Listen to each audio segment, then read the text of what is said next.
Hey guys, so GST R1 में और IFF में जनवरी 2024 से बहुत बड़ी चेंज हुई है। यहाँ पे दो नए टेबल डाले गए हैं, टेबल नंबर 14 एंड 15। आप यहाँ पे देख सकते हैं स्क्रीन पे टेबल नंबर 14 और टेबल नंबर 15 बहुत ही इंपॉर्टेंट टेबल है। जनवरी 2024 के रिटर्न फाइल करने से पहले ये वीडियो जरूर देखें, वीडियो को जरूर एंड तक देखें ताकि एक भी पॉइंट मिस ना हो और रिटर्न फाइलिंग में कोई प्रॉब्लम ना आए और रिटर्न फाइलिंग में कोई गलती ना हो। STR1 हो या IFF हो, ये टेबल सब में आपको दिखेगी और ये आपको फाइल करनी होगी। अब देखते हैं ये टेबल डालने का, ये टेबल इंट्रोड्यूस करने का क्या पर्पस है। ये टेबल उन लोगों के लिए एप्लीकेबल है जो अपने गुड्स ई-कॉमर्स ऑपरेटर के थ्रू सप्लाई करते हैं या अपने सर्विस ई-कॉमर्स ऑपरेटर के थ्रू सप्लाई करते हैं। ई कॉमर्स ऑपरेटर के थ्रू जो गुड्स सप्लाई करते हैं या सर्विस सप्लाई करते हैं उनके लिए है। लेकिन क्या आपको पता है कि what is E commerce operator? तो चलिए पहले देख लेते हैं कि ई कॉमर्स ऑपरेटर क्या होता है, उसकी डेफिनेशन देख लेते हैं। What is E commerce operator example के साथ समझते हैं। समझो मैं कुछ गिफ्ट आर्टिकल सेल करती हूँ। अब तक मेरा एक शॉप था, ऑफलाइन सेल हो रहा था, लेकिन अब मुझे ऑल ओवर इंडिया मेरे गुड्स गिफ्ट आर्टिकल बेचने हैं। तो मेरे पास एक ही सोर्स होगा, डेफिनेटली ऑनलाइन जाना पड़ेगा। ऑनलाइन जाना मतलब क्या कि मैं अपने गुड्स को Amazon या फ्लिपकार्ट जैसी साइट से बेचूंगी, करेक्ट। और जिनको मेरी गिफ्ट आर्टिकल परचेज करनी होगी, पसंद आती है, वो इसी प्लेटफॉर्म के थ्रू में Amazon या फ्लिपकार्ट से बाय कर लेंगे। तो ये था बेसिकली क्या हो रहा है कि Amazon और फ्लिपकार्ट एक ऐसा मीडियम और प्लेटफॉर्म है जहाँ पे मैं अपने गुड्स बेच सकती हूँ, जिसके थ्रू मैं अपने गुड्स बेच सकती हूँ। तो Amazon और Flipkart are the online platform which connects buyers and sellers, और these sites और ये ऑनलाइन प्लेटफॉर्म जो है उसको बोलते हैं ई कॉमर्स ऑपरेटर। ओके, अब ये ई कॉमर्स ऑपरेटर पेमेंट कैसे करते हैं, उनका पेमेंट फ्लो क्या होता है। सबसे पहले तो वो क्या करते हैं, हमारे जो बायर है, मतलब मैंने गिफ्ट आर्टिकल बेचा है Amazon के थ्रू, तो Amazon मेरे बायर से पैसे कलेक्ट कर लेगा, जितना मेरा प्राइस होगा वो, और फिर उसमें से कुछ डिडक्शन करके बैलेंस अमाउंट मुझे पे करेगा। अब कितना अमाउंट वो मुझे पे करेगा?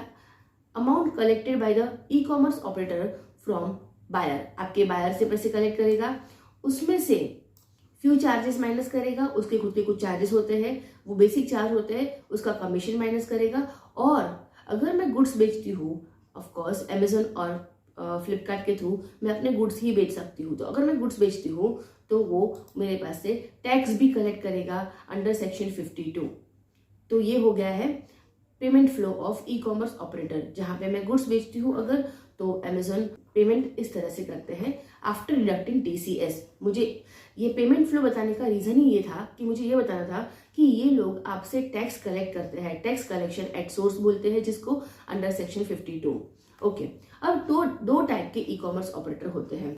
एक ई कॉमर्स ऑपरेटर जो आपसे टैक्स कलेक्ट करते हैं, ठीक है, जो सिर्फ आपसे टैक्स कलेक्ट करते हैं, मतलब उनको जीएसटी से ऐसा कुछ लेना देना नहीं है आपके।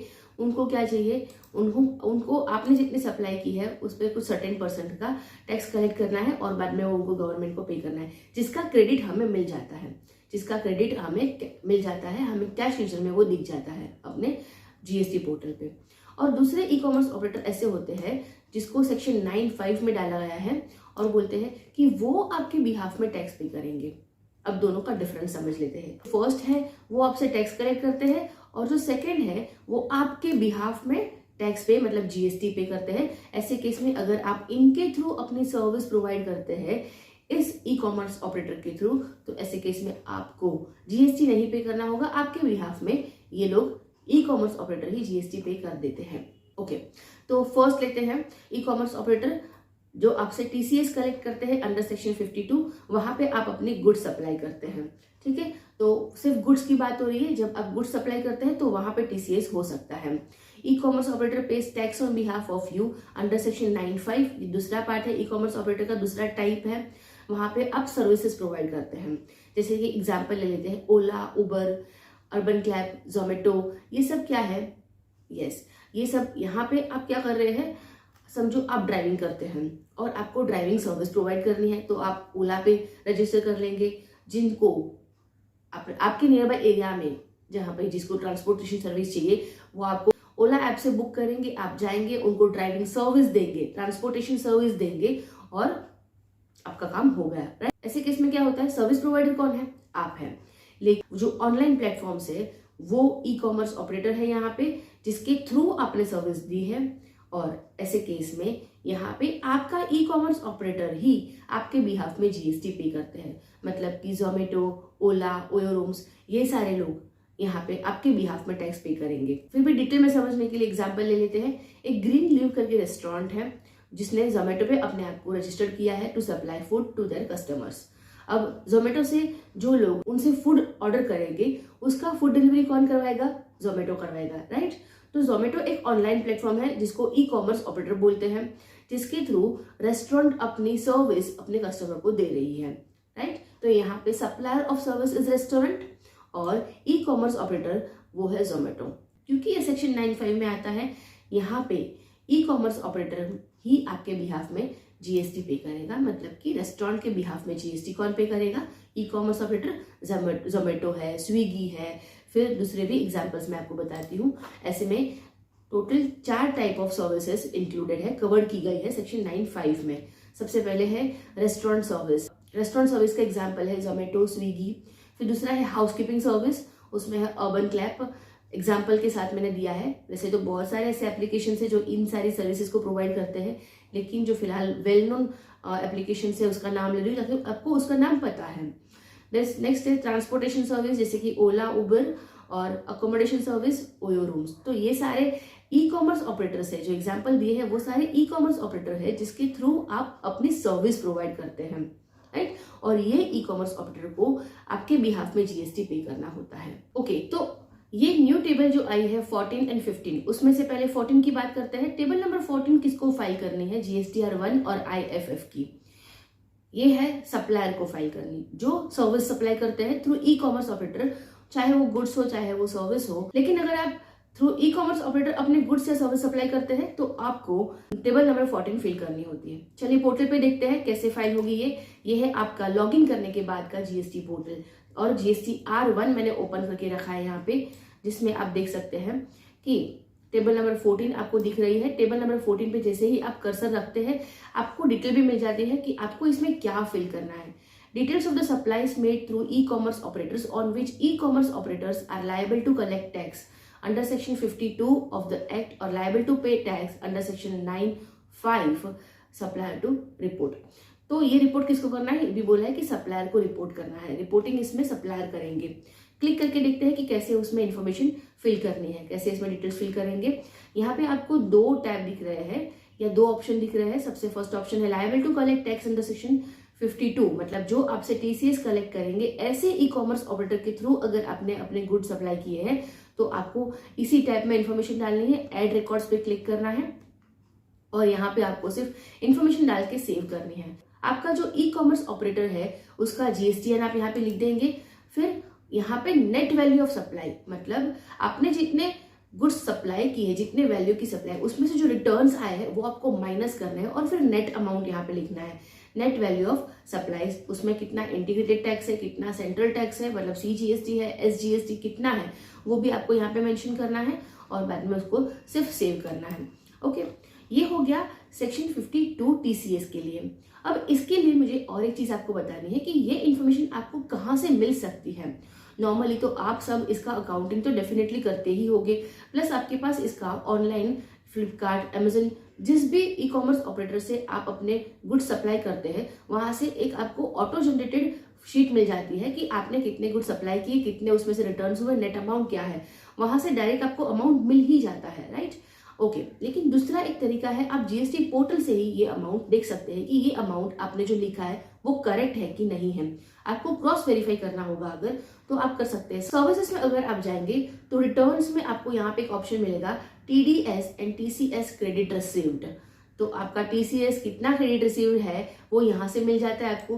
देखिए, क्लिक करते हैं, मैं बताती हूँ आपको कि कहाँ से आपको पूरा डिटेल मिल जाएगा। नॉर्मली ये हमें एवरी मंथ जो लोग ई कॉमर्स ऑपरेटर के थ्रू अपने गुड सप्लाई करते हैं और जिनका टीसीएस होता है उनके लिए ये जरूरी होता है फाइल करना, ताकि वो इनका इलेक्ट्रॉनिक कैश लेजर के थ्रू क्रेडिट ले सके, क्योंकि जो टीसीएस होता है ना उसका आपको क्रेडिट मिलता है। ठीक है, तो जनवरी मंथ का है, जनवरी का अभी शो नहीं करेगा क्योंकि अभी आज 6 फरवरी है, तो मुझे जनवरी का शो नहीं करेगा, इसलिए मैं दिसंबर में देखती हूँ। दिसंबर का जो रहेगा वैसे ही इसी तरह से आप जनवरी का भी देख पाओगे आफ्टर 11th ऑफ फरवरी। ठीक है, अब जैसे यहाँ पे आप आते हो, यहाँ पे TDS and TCS credit receive, okay, तो इतने सारे ऑप्शंस आपके सामने आ जाते हैं। हमें यहाँ पे क्योंकि TCS चेक करना है, जिन लोग ने हमारा ई-कॉमर्स ऑपरेटर्स ने जो हमारा TCS कलेक्ट किया है वो यहाँ पे चेक करना है, इसलिए हम लोग यहाँ पे क्लिक करते हैं TCS क्रेडिट रिसीव्ड, और यहाँ पे क्लिक करते ही हमें ये डिटेल मिल जाएगी कि देखिए जो कलेक्टर है GSTN का, मतलब फ्लिपकार्ट का ये है GST नंबर, उसने कितना कलेक्ट किया है, क्या किया है। नेट वैल्यू हमें दिख रही है यहाँ पे 1021, क्योंकि यहाँ पे कोई रिटर्न्स हुए ही नहीं थे दिसंबर में, इसलिए रिटर्न नहीं दिख रहे हैं। ग्रॉस वैल्यू 1021, रिटर्न 0 और नेट वैल्यू भी 1021, और उस पर कितना IGST वगैरह है वो, ये सारी डिटेल्स आपको यहाँ पे। नॉर्मली क्या करते हैं हम लोग यहाँ पे इसको एक्सेप्ट करते हैं, ताकि ये जो TCS कलेक्ट हुआ है ना, इसका जो पर्टिकुलर TCS कलेक्ट हुआ है वो हमें अपने इलेक्ट्रॉनिक कैश लेजर में दिख जाए, और उसके थ्रू हम अपना ITC क्लेम कर पाए, क्योंकि ये TCS का ITC हम क्लेम कर सकते हैं। ओके, तो दिस इज हाउ आप क्रॉस वेरीफाई कर सकते हैं आपके अमाउंट जो आपने डाले हैं टेबल नंबर 14 में, और यहाँ पे जो अमाउंट शो कर रहा है, राइट, फाइन। चलिए फिर से जाते हैं टेबल नंबर 14 में आगे। ओके, सो अब टेबल नंबर 14 में फिर से क्लिक करेंगे, तो हमने देखा कि ये अगर आपका कलेक्शन होता है TCS का तो आपको कैसे करना है। अब लेकिन अगर आप कोई सर्विस प्रोवाइड करते हैं जो e-commerce operator under section 9(5) registered है, तो वो आपके बिहाफ में टैक्स पे करने वाले हैं, तो उनका भी डिटेल आपको यहाँ पे सबमिट करना है। Liable to pay tax under section 9(5) आप सिलेक्ट करते हैं, तो यहाँ पे फिर से आपके लिए ये ऑप्शन आ जाता है, जहाँ पे आपको ऐड रिकॉर्ड्स पे क्लिक करना होगा। सेम वे आपको यहाँ पे भी डिटेल्स डालनी है। उस ई-कॉमर्स ऑपरेटर का आप GST नंबर डाल दीजिए, net value of supplies after returns, okay, gross value minus returns हो जाएगी। आपको IGST, CGST, SGST डालनी है और उसको सेव कर लेना है। तो ये हो गया आपको कैसे आपकी डिटेल्स उसमें अपलोड करनी है। ये था टेबल 14 की बात। ओके, अब देखते हैं जो एडवाइजरी आई है टेबल 14 और 15 के इंट्रोडक्शन में लिए वो क्या कहती है। Okay, so we have this details now. Purpose हम लोग ने देख लिया ऑलरेडी। इंट्रोडक्शन क्या दिया है, to capture the details of the supplies made through e-commerce operator on which e-commerce operators are liable to collect TCS या फिर are liable to pay tax under section 9(5). Okay, तो उनकी ये डिटेल कलेक्ट करने के लिए ये टेबल इंट्रोड्यूस किए गए हैं। अब टेबल वाइज जब डिटेल दिया है वो देखते हैं, तो उसमें क्या लिखा है, table details, table number 14A। Table number 14A में हमने देखा कि TCS जो कलेक्ट होता है उनके लिए है। तो हाँ, और एक पॉइंट ये है कि आप टेबल नंबर 14 में जो भी डिटेल्स डालते हैं ना, वो एक एडिशनल इंफॉर्मेशन है। टेबल नंबर 4 से लेकर 10 तक आपने जो भी डिटेल्स ऑलरेडी GSTR 1 या IFF में अपलोड कर दी है, उसका ही ये एक पार्ट है जो आपको अलग से इन्फॉर्म करना है GSTN को, राइट। इसीलिए एक्स्ट्रा इन्फॉर्मेशन आप दे रहे हो जो ऑलरेडी टेबल नंबर 4 से लेकर 10 में आपने डाली हुई है, जो ई-कॉमर्स रिलेटेड कुछ डिटेल्स है जो आपको यहाँ पे सबमिट करनी होती है टेबल नंबर 14 में। इसलिए इसका कोई वैल्यू ऑटो पॉपुलेट होकर 3B में नहीं दिखेगा आपको, ठीक है, क्योंकि कोई अलग सेपरेट आपका टैक्सेबल अमाउंट नहीं दिखाता है। ये सिर्फ इन्फॉर्मेशन मांग रहा है कि आपने ई-कॉमर्स ऑपरेटर के थ्रू जो सप्लाई की थी उसकी इन्फॉर्मेशन दो हमें, ठीक है। तो 3B में ये वैल्यू कोई कहीं पे भी ऑटो पॉपुलेट नहीं होगी। इसके अमेंडमेंट्स भी आ जाएंगे 14A में। अमेंडमेंट का टेबल अभी तक इंसर्ट नहीं हुआ है, स्लोली ग्रेजुअली वो भी इंसर्ट हो जाएगा। सिमिलरली टेबल नंबर 14 में हम लोग ने सेकेंड पार्ट देखा था।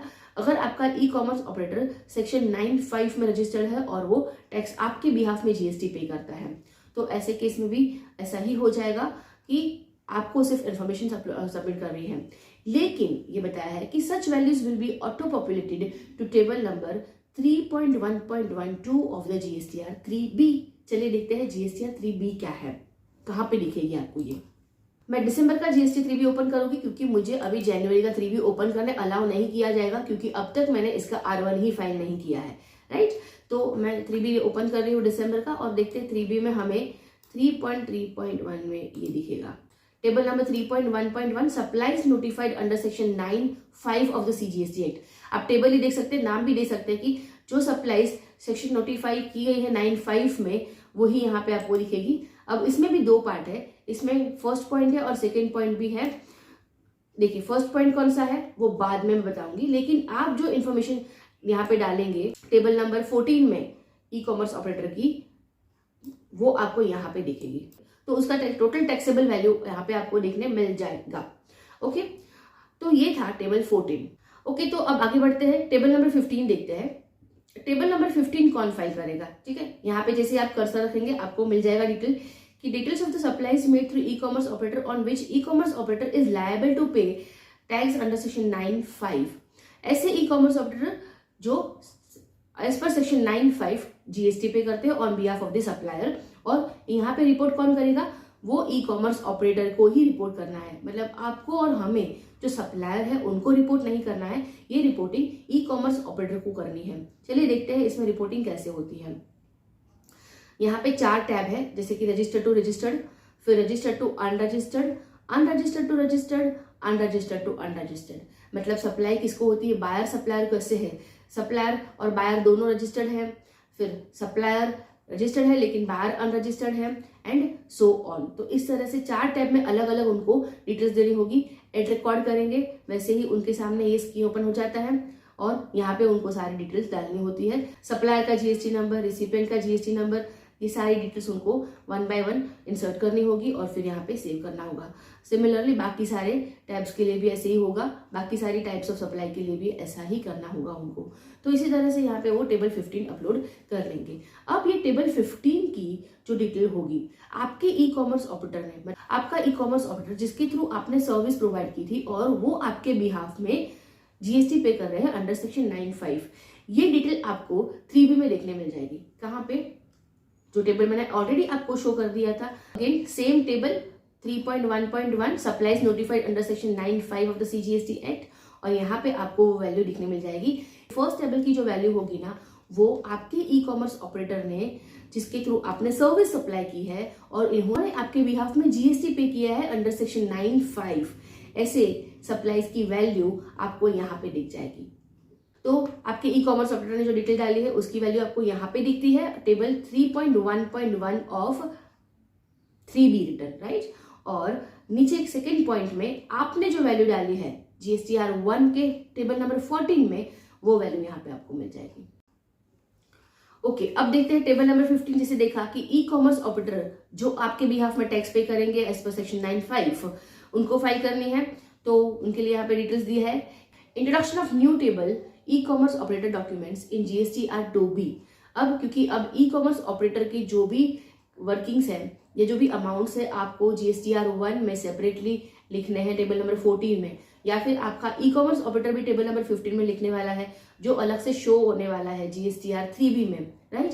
तो आपको जितना उसमें से ITC मिलने वाला होगा वो आपको 2B में भी शो होना चाहिए। 2B में हम जो ITC लेते हैं वो इनवॉइसेस शो होते हैं, करेक्ट। इसीलिए उन्होंने GSTR 2B भी अमेंड किया है, चेंज किया है, और वहां पे आपको एक नया टैब देखने मिल जाएगा। जैसे ही आप 2B में देखते हैं, 2B ओपन करते हैं, समरी में आपको ITC अवेलेबल में यहाँ पे ई कॉमर्स ऑपरेटर का डॉक्यूमेंट मिल जाएगा। अब तक सिर्फ B2B invoice, B2B debit note, B2B invoices amendment और डेबिट नोट अमेंडमेंट, इतना ही था। ये 4 ही पॉइंट थे, आप देख सकते हैं दिसंबर तक के आपके 2B रिटर्न्स में। लेकिन अब जनवरी का जब आप 2B रिटर्न देखोगे तो आपको ये नया टैब भी मिलेगा जिसमें ई कॉमर्स ऑपरेटर डॉक्यूमेंट्स भी लिखा होगा और उसमें से कितना आपको क्रेडिट मिल रहा है वो भी शो होगा, ठीक है।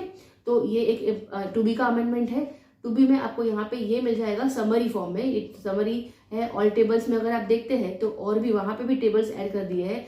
ऑल टेबल्स आप टिक करते हैं तो सारे अलग अलग टेबल्स होते हैं, उसमें ये नया टेबल डाल दिया है। Document reported by the e commerce operator on which e commerce operator is liable to pay tax under section 9(5) of e commerce operator, ठीक है। Table e commerce operator wise details भी आपको यहाँ से मिल जाती है।